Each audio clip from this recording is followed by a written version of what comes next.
vertikal, 8 swasta, 7 otomotif, 30 anak.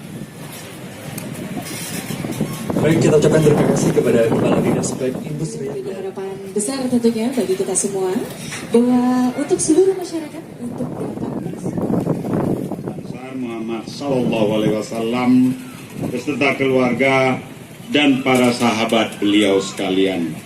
Hadirin yang berbahagia, Pekan Kebudayaan Aceh diselenggarakan bahwa Aceh Expo PKA ke-7 2018 resmi akan dibuka.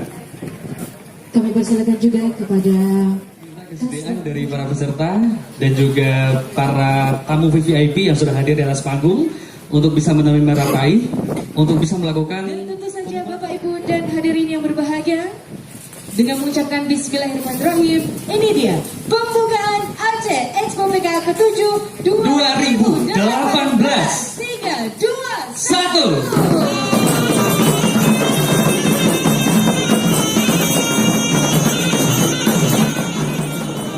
Melihat bersama pemotongan pita. Ini luar biasa hadir karena memang pada PKA kali ini terus ditingkatkan lagi pastinya, dan kita harapkan bahwa nanti dengan PKA kali ini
Ini